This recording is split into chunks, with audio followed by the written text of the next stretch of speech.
예전에 개발 원조라는 게 있었어요. 선진국들이 후진국들의 개발 원조 명목으로 차관을 빌려줘요. 그리고 나서 차관을 빌려주는데 그 후진국들이 변제가 불가능한 수준의 조건으로 차관을 빌려줘요. 그리고 나서 계속 뜯어먹는 거예요. 그런 짓을 굉장히 많이 했어요. 뭘 통해서? IMF나 IBRD 이런 걸 통해서. 차관을 제공하고 벗겨먹기 굉장히 많이 했단 말이죠. 그때 보면은 우리도 겪었지만 IMF가 그 나라의 긴축 재정을 요구합니다. 그러면은 그 나라의 통화가 폭락해요. 그러면 그 나라를 쇼핑하는 거예요. IMF 때 생각해보면 우리나라 돈가치가 확 떨어졌잖아요. 돈가치가 떨어졌을 때 부동산이 뭐고 막 딱 떨어졌잖아요. 외국에서 보면 헐값이 된 거거든. 그래서 쇼핑을 하죠.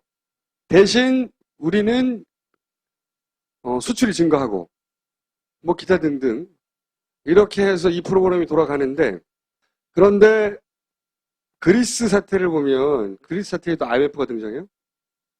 그리고 IBRD 대신에 이제 유럽중앙은행이 등장을 하죠. 그리고 그렇게 후진국들을 변제가 불가능한 차관 조건으로 베껴먹는 것과 비슷한 형태의 일들이 그리스를 통해 벌어진단 말이죠. 현재. 우리 언론이 일방적으로 채권국의 논리만 유포하고 있는 건 아닌지, 실제 그리스 사람들의 주장 중에 정당한 건 뭔지, 그렇게 총체적으로 이 사태를 볼 필요가 있잖아요. 그리스하고 독일이 같은 통화를 써요. 그러니까 유로라는 같은 통화를 쓰잖아요. 네. 그러니까 이렇게 생각하시면 돼요. 서울하고 강원도다 이렇게 생각하시면 됩니다. 그러니까 서울하고 강원도는 실제로 물자가 왔다 갔다 해요. 그걸 수출 수입을 한다고 생각을 하면 서울에서 강원도에 수출하고 강원도도 서울에 수출하면 언제나 무역 흑자는 서울이 납니다. 왜냐하면 서울이 더 생산성이 높기 때문에. 팔 것도 많고. 예. 그런데 똑같은 통화를 쓰면 이게 균형으로 안 가요. 원래는 환율을 쓰면 아까 김어준 총재가 우리 IMF 위기 맞았을 때 얘기를 했는데 우리가 너무나 무역 적자가 많았고 부실 채권이 많았잖아요. 그러면 원화가 폭락을 해요. 우리나라 돈 가치가. 그때 우리가 700원이었어요. 그 IMF 직전에. 그러다 2,000원까지 갔죠. 네, 그렇게 올라가면 우리나라 돈의 가치가 3배로 떨어지는 거예요. 그러니까 보통은 이렇게 나라 간에 불균형이 생기면은 환율이 왔다 갔다 해서 그걸 조정해 주는 건데, 이제 독일과 그리스 사이에는 환율이 왔다 갔다 못 하잖아요. 똑같은 돈을 쓰니까. 유로를 쓰니까. 예, 근데 서울하고 강원도가 계속 격차가 벌어지면 그러면 안 되잖아요. 나라가 찢어지니까. 그러면은 그때는 서울하고 강원도에 똑같은 세율로 그러니까 세금을 걷어서 서울에서 강원도에 보조금을 줘야 되잖아요. 중앙정부가 할 일이죠. 네, 비슷해지잖아요. 네. 근데 이 중앙정부가 또 없어요, 이유는. 그러니까 통화만 통합했고 환율도 중앙정부도 없는 상태라고 하면 계속 이 격차가 벌어질 수가 있어요. 그렇죠. 그런데 2001년에 그리스가 유로를 받아들였는데 2009년까지는 잘 나갔거든요. 그러니까 그 사태가 불균형이 터지질 않았어요. 그 이유는 뭐였냐면은 사실은 자본 이동 때문이었습니다. 원래는 자본이 쭉 빠져나와야 되는데 그리스가 안 될 것 같으면 그리스에서 돈이 빠져나와야 되는데 그리스에 들어가면 오히려 돈을 벌 수 있는 게 있다고 믿었고 그때는 돈이 흥청망청 막 이랬어요. 2000년대에 모든 나라에 거품이 일어났습니다.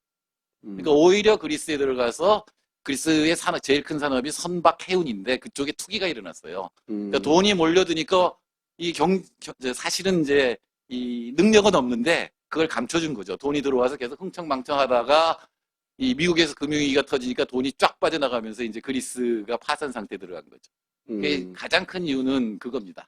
근데 왜 그리스에서 그게 우리나라의 외환위기는 뭐였냐면 재벌들이 돈이 싸지니까 이 밖에서 마구 들여온 거예요. 특히 종합금융 우리나라 IMF 때는. 네, IMF 때는 재벌이 돈 들여온 거예요. 근데 여기서 이제 투기를 하다 보니까 은행들이 이제 돈을 많이 빌려줬는데 그걸 갚을 수 없게 된 거예요. 그러니까 국가가 은행이 망할 때 되면 은행을 망하게 두면 안 돼요. 왜냐면 나라 전체가 마비되니까. 우리 때도 은행에 공적 자금 들어갔잖아요. 네. 근데 우리는 우리 돈 찍어서 주면 돼요. 우리나라 화폐니까. 예, 근데 그리스는 그게 안 되니까 유로가 모자라면은 빌려와야 돼요. 독일에서. 그러니까 은행을 살리고 나서 정부는 막대한 부채를 지게 된 거죠. 외채를 지게 된 거죠. 그게 처음 출발입니다. 그리스 위기의 출발이다. 그리고 물론 복지 문제도 있어요. 이 재정이 모자라도 그때는 뭐였냐, 외국에서 돈 빌려와서 복지를 댈 수가 있었다. 그리고 또 이 투자은행들, 골드만삭스 이런 데서 쏙닥쏙닥했어요. 내 돈 빌려줄게. 그 돈으로 계속 지출해라. 이런 상태가 이제 지속되다 보니까는 복지를 유지하지 못할 그런 상태에 이제 도달하게 된 거죠. 그러니까 제가 또 자료를 찾아보니까 우파 정권 시절에 지금은 이제 좌파가 들어섰는데 그 서브프라임 미국의 그 위기 때 골드만삭스 출신의 전문가들이 와서 네. 그 정권이 지고 있던 부채를 그 스와프 거래로 위장해가지고 숨겨줬다. 예. 원래 이 지역 공동체를 만들 때는 통화통합이 사실은 맨 뒤에 있어, 경제 이론상에. 근데 그거를 1999년에 갑자기 이제 EU가 빨리 이걸 먼저 해도 되겠다라고 해서 그걸 빨리 앞당기는데 사실 그리스가 들어오는 게 상징적으로 중요했거든요. 유럽 문화의 발상지. 근데 그때 들어왔을 때 이미 재정 적자가 많은 문제가 된다는 걸 알기 때문에 그 유로에 가입하는 조건이 재정 적자가 GDP의 3% 이내여야 돼요. 재정 적자가 많으면 지금처럼 문제가 네. 돼요. 빚이 근데- 없는 것처럼 만들었어야 되는 상황이 되는 거죠. 그거를 분식해 준 거예요, 골드만삭스가. 이렇게 한 골드만삭스가. 거예요. 예를 들어서 그리스는 관광 수입이 많잖아요. 그럼 미래의 관광 수입을 담보로 해서 채권을 발행해 준 거예요. 그리스 국채를 발행시켜줘서 그걸 또 이제 파생상품하고 섞어버리면 딴 데서 막 인수할 거 아니에요. 그럼 당장 그리스에 돈이 들어왔잖아요. 그럼 우린 재정 적자 없어. 이렇게 만들어준 거예요. 그걸 우파 정권 때 했대요. 그리고 또 한 가지 얘기하는 게 이제 오늘 계속 그럴 거예요. 내가 무슨 얘기만 하면 우파 정권이 그랬습니다. 아니 실제 그 구분을 하지 않고 얘기하는데 조선일보도 그리스 경제 위기를 만들어낸 데는 여러 가지 이유가 있지만 사실 우파 정권이 실패도 큰 요인인데 그 얘기는 없어요, 이 안에 보면. 예, 그러니까 그동안 쭉 우파 정권이 그렇게 해서 계속 외국 돈을 들여올 때는 흥청망청했거든요. 그러다가 지금 말고 치프라스 정권 말고 사회민주주의 당이 이제 정권을 잡았을 때 들여다보니까 이게 문제거든. 그렇죠. 그래서 폭로를 했어요. 이제 그때부터 이제 문제가 그리스의 재정 적자 문제가 된 거예요. IMF를 부르기까지의 보수 정권이 했던 잘못들에 대한 얘기는 빼고 복지 개혁을 하고 있다는 거지 지금 조선일보 같은 데서 의도적 왜곡인 거죠. 일단 분명히 짚고. 그러니까 조선일보는 지금도 한국의 복지가 너무 많다고 생각하니까. 자기들은 내가 보기에 많아요. 사내 복지가 꽤 돼요. 기자들은. 그래서 빚을 진 걸 이제 진보 정권이 들어와서 지금은 삼민주의 정권 그 다음 더 왼쪽에 있는 정권이 잡은 거고요. 예. 처음에 딱 들어왔더니 지금 말씀하신 빚이 이렇게 많아. 통화 수화프로 숨기고 있었네. 이걸 다 까버린 거예요. 그러면서 이제 부채가 탄로나니까 더 어려워진 거죠. 이제 2014년, 그러니까 2010년에 이제 재정위기가 터지니까 이제 돈을 못 갚잖아요. 우리나라 외환위기하고 그건 같아요. 그러니까 유로가 없으니까 빚을 못 갚으니까 그때 이제 IMF가 들어온 거죠. 이제 트로이카라고 해서 그러니까 유럽 중앙은행, 유럽 집행위원회 그리고 이제 IMF 이 세 개의 트로이카인데 얘들이 이제 돈을 빌려주면서 조건을 내걸어요.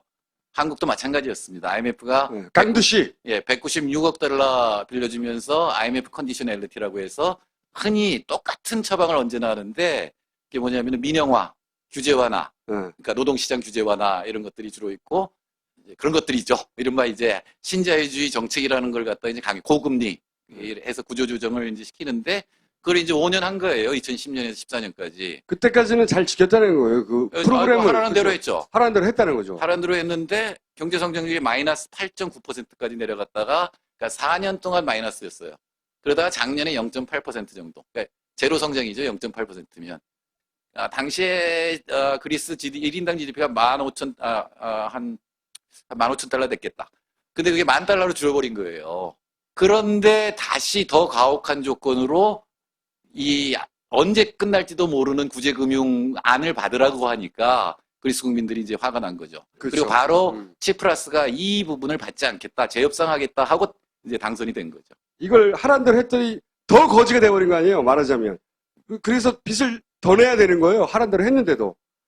여기서 또 하나의 왜곡은 그리스가 돈을 갚지도 않고 또 빌려달란다 라고 말하는데 실제로는 하라는 대로 열심히 했는데 더 빚을 많이 지게 되는 상황이 돼버린 거죠. 말하자면. 네, 그 정도면 훌륭합니다. 그죠? 예, 이제 두 잘 가지만 더 이해했죠? 붙이면 또 붙일 게 있어요? 안 붙이면 내가 나올 이유가 없잖아. 네. 그러니까 환율이 작동 안 했다라는 게 있고 우리나라는 GDP의 반을 수출하는 나라예요. 그러니까 우리나라 원래 수출 경제예요. 그러니까 환율이 변했을 때 그거에 따라서 금방 수출이 늘어날 수 있는 나라지만 그리스는 20%가 안 돼요, 수출 비중이.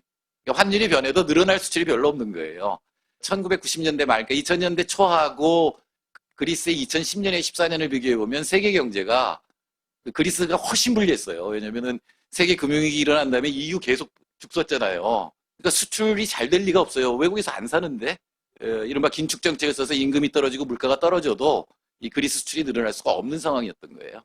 그러니까 긴축 정책을 쓰면 오히려 소비를 못 하잖아요. 그러니까 경제 성장률이 마이너스로 뚝뚝 떨어졌는데 더 가혹한 조건을 지금 제시하면서 앞으로 언제까지 그렇게 살지 모르는 그런 조건을, 그리고 이 최후 협상안이 굉장히 오만했어요. 그렇게 처음에 빌려준 돈 있잖아요. 처음에 지금 말씀하신 IMF와 유럽중앙은행과 트로이카 들어와가지고 자, 니네가 이 돈을 빌려줄 테니 대신 이 프로그램을 돌려. 그리고 나서 그렇게 빌려준 돈들의 90%를 실제로는 그리스가 자기들 그 산업에 투자한 게 아니라 90%를 돈 빌려준 은행의 도로 가져갔답니다. 네, 원래 그런 거예요. IMF 구제금융이라는 게, 그러니까 빚진 나라니까 빚진 나라를 돕는 것 같지만 사실은 왜 그걸 돈을 빌려주냐면, 가령 한국이 우리 돈 못 갚겠다 그러고 뱉으라 그래버리면 망하는 데는 어디냐면 한국 재벌들한테 돈 빌려준 외국 은행들일 거 아니에요. 세계의 투자은행이라든가 굉장히 거대 은행들이, 그러니까 유럽, 그리스의 경우에는 독일의 은행이나 프랑스 은행들이 이 그리스에 돈을 빌려줬는데 그리스가 돈을 못 갚으면 독일 은행이나 프랑스 은행이 망할 거 아니에요. 그럼 독일 경제가 마비돼요.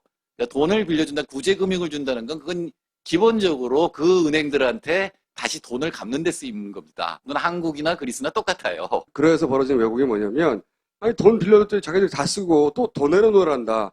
이게 아니라는 거예요. 돈을 빌려준 은행들이 돈을 빌려줬다 다시 가져갔다는 거예요. 소장님은 그게 당연하다고 생각하시지만 보통 이제 소위 그 채권국의 프로파간다에 넘어갈 때 이거 넘어가는 거, 야, 돈 빌려줬는데 이제 또 달라고 그래. 안 갚고. 근데 사실은 돈 빌려주고 자기들이 가져가고 그 이자를 갚아야 되는 거예요. 그렇다고 우리나라 조선일보가 보도하듯이 홍청망청 쓴 것도 아닌 거예요. 주머니를 쥐어 짜고 있었던 거예요, 이미. 이 프로그램이 잘못된 거지. IMF가 항상 들이대는 프로그램이 여기에 이렇게 똑같이 적용돼서는 안 됐던 거잖아요. 말하자면. 그렇죠. IMF는 어떤 나라가 위기를 맞아도, 그러니까 아르헨티나가 위기를 맞아도, 한국이 위기를 맞아도, 또는 이제 그리스가 위기를 맞아 똑같은 정책을 써요. 그러니까 시장에 맡겨라. 그러니까 민영화하고 규제 그렇죠. 완화하고 그다음에 긴축 정책해라. 똑같은 정책을 썼는데 여태까지 그게 성공한 나라가 한국이 대표적인 성공한 나라예요. 한국 하나밖에 없어. 수출을 해서 이제 된 거죠. 근데 딱 IMF가 그걸 적용하지 않은 나라가 딱 한 나라 있어요. 똑같이 위기를 맞았는데 미국입니다. 미국은 진축 정책 썼나요? 돈 풀었죠? 그다음에 재정 막 투입했잖아요. 오바마가. 그러니까 미국에는 쓰지 않고 다른 나라에는 쓰는 정책들이죠. IMF가 사실은 미국이 자주 우지하는 거예요. 그러니까 IMF를 이용해서 미국이 돈 정사 많이 했죠. 과거에. 그죠? 그럼요. 네. 그 개발 원조라고 하는 것도 얘기 맞죠? 제 얘기가? 그럼요. 아까. 아니요. 그 얘기는 조금 다른데. 맞을 줄 알았는데. 아니요. 요거는 중요한 차이인데 뭐냐면은 원조나 차관은 정부가 정부한테 빌려주는 거예요. 그리고 그때는 소련이 존재했어요. 그러니까 소련하고 미국이 제3세계에 대해서 원조 경쟁을 벌일 때는 함부로 못했어요. 왜냐면 이 나라가 조건이 나쁘면 사회주의로 넘어갈 것 같으니까 굉장히 좋은 조건으로 줬었어요. 근데 80년대 이후에는 정부가 돈을 주는 게 아니라 민간에서, 은행에서 돈을 빌려주는 거예요. 그러니까 자본 투자를 하는 이런 식이니까 이거는 아주 가혹해진 거죠. 조건이 아주 가혹해진 거죠. 그럼 80년대부터. 네, 맞습니다. 아까 그거만 수정하면 거의 완벽한 설명. 네, 80년대부터. 제가 이해하고 있기로는 IMF와 IBRD 이런 기관, 그렇게 중립적이고, 다른 나라의 경제 위기를 구제하기 위해서 있을 것만 같은 이 기관들이 실제로는 그 강대국들의 이익을 대변하고 돈 정사를 했다. 후진국을 빨아먹으며 라고 얘기를 들었거든요. 뭐냐면 미국도 망했잖아요. 그 미국에 수많은 경제학자가 있고 연방준비제도 이사회의 경제학자들은 세계 최고 수준의 경제학자들인데 똑같은 정책 민영화하고 시장에 맡기면 모든 게 된다고 진짜로 경제학자들이 믿고 있고 지금도 믿고 있다는 겁니다. 우리가 왜 IMF 초기에 재협상이라는 단어가 태어났었거든요. 처음에. 얘네가 하는 게 그거예요. 재협상해야 되겠다고. 니네가 하던 대로 했더니 더 못 살겠어. 그러니까 재협상을 하자고 하고 태어난 거거든요. 97년에 김대중 당선자가 재협상 얘기를 했어요. 너무나 가혹한 조건이다. 그때 우리의 조중동이 또 이 당선자를 웬 무시하게 재협상이냐고. 웬 재협상. 나라 망하게 한다고 위험하다고 막 그래서 재협상 왜곡하고 있는 게 그리스 사람도 좀 느낌이 그렇잖아요. 남유럽 사람들이니까 좀 놀 것 같고 좀 그런 면도 있는 것 같아요. 그런데 이 세계에서 제일 노동 시간이 OECD 국가 중에서 제일 노동 시간이 긴 나라 어느 나라일까요? 멕시코입니다. 2등이 어느 나라일까요? 한국입니다. 3위가 어느 나라일까요? 그리스입니다. 그러니까 OECD 국가 중에서 3위로 노동시간이 길다는 얘기는 그만큼 열심히 한다는 얘기예요. 그걸 배짱이라고 그러면 안 되죠. 도와주자가 아니라 실제 균형 있게 좀 바라보자는 거죠. 소장님 죄송합니다. 제가 천박해가지고. 무려 경제연구소 소장님 불렀는데. 근데 이 사안뿐만 아니라 우리나라 언론은 사실은 미국의 시각을 그대로 전하는 경우가 굉장히 많아요. 더 놀라운 거는 제가 아까 소개할 때 참여정부의 대통령 비서관이었다 그랬잖아요. 보면 우리나라 외교부는 미국 관료예요. 내가 보면. 대통령 훈령을 어긴 적이 한두 번이 아니에요. 자기가 대통령 이렇게 해 그러면 했는데도 정확히 지시를 내려도 협상하러 갈 때는 완전 무시. 그리고 자기들이 편한 대로 해요. 굉장히 그래서 초기에 굉장히 참여정부 내에서 청와대하고 외교부 갈등이 심했어요. 그러니까 그런 거를 내세운 사람은 떨어뜨릴 거 아니에요. 국내 정치가 안 맞는 부분이 분명히 있어. 특히 독일은 이 독일 통일을 했잖아요. 그때 동독하고 서독이 1대1 교환을 했어요, 화폐를. 그럼 당장은 동독 사람들이 기분이 좋아지죠. 갑자기 부자가 됐으니까. 그러나 그렇게 강한 통화를 갖게 되면 동독 쪽의 산업이 다 붕괴를 해버려요. 똑같아요. 그리스가 유로를 쓰면서 경쟁력이 약해져서 산업이 붕괴하는 거나 똑같습니다. 지금은 북한하고 남한이 1대1 통합해봐요. 그러면 북한은 없어져요. 그러니까 계속 독일 서독 지역에서 세금을 걷어서 동독 지역이 10년 이상 갖다가 줬어야 됐거든요. 그 기억이 생생한데 야 우리가 그리스에 또 줘? 동독은 같은 민족이긴 하지. 같은 민족이긴 하지 얘들 배짱이들한테 우리가 또 줘 이런 게 굉장히 강하니까. 놓친 거 있으면 말씀해 주세요. 예. 재무부 장관이 바로 파키스라고 지금 뭐 가죽 잠바 입고 다니고 말 막 한다고 해서 굉장히 강성인. 예, 제가 최근이 아니라 어제 이 사람이 궁금해져서 읽어봤어요. 그 사람이 쓴 보고서나 논문 읽어봤는데 제가 천재의 경제학자예요. 아, 그래요? 굉장히 뛰어난 경제학자고 이미 이 네 가지의 자기 말로 아주 온건한 해결책을 제시를 했고 그걸 보면은 독일 국민의 세금을 단 한 푼도 쓰지 않고 해결할 수 있다. 그리고 네 가지를 제시했는데 사퇴하지 않았나요? 예, 그건 협상 기술상 그동안 그러니까 너무나 압박을 했거든요. 그러니까 이제 그 사람이 촉대를 메고 그쪽을 압박했거든요. 그리스 쪽에서는. 그리스의 빚을 왕창 줄여주지 않아도 그리스의 능력만 갖고 다 갚을 수 있는 여러 가지가 있다. 그리고 긴축 정책을 쓸 게 아니라 투자를 할 수 있게 해주면 된다. 거꾸로. 예. 그러니까 지금 유럽 전체가 가지고 있는 돈들이 있거든요. 그 돈을 가지고 이 어려운 나라가 투자를 할 수 있도록 특히 건강이나 교육이나 아니면 녹색 투자, 그러니까 녹색 인프라를 건설하는 이런 투자를 하게 해줘야 성장률이 올라가고 너네 빚도 갚을 수 있는 거지. 이런 안들이 있고 아는 소식통에 따르면 IMF 내부에서도 여러 가지 변화가 일어나고 있거든요. 최근에 IMF 보고서는 이른바 트리클 다운 경제학, 부자가 잘 살게 되면 가난한 사람도 잘 살게 된다라고 하는 경제학은 틀렸다라고 하는 보고서도 낸 게 있고, 네, 그거는 이제 노하지 말라고 이제 그랬던 거죠. 그러니까 그 협박이 안 먹혀들게 하는데 실제로는 국민투표, 그리스 사람들이 노한 게 먹힌 거예요. 그렇죠. 그렇죠? 그러니까 그리스 사람들의 승부수는 성공을 한 거죠. 어느 정도. 예. 이 정도면 더 가혹한 건 말할 것도 없고, 이제 굉장히 후퇴하지 않으면 그리스 국민들이 받지 않을 것이다. 근데 정책이라는 거는요, 우리나라에서 금모기 운동 했잖아요. 외환위. 그래서 사람들이 하나로 모였고, DJ가 많은 경우는 IMF가 요구한 정책을 받아들였지만, 동시에 복지 정책도 많이 끌고 들어왔거든요. 그래서 야, 이거를 성공시키면 우리가 외환위기에서 벗어날 수 있다라고 하는 믿음을 가졌다고요.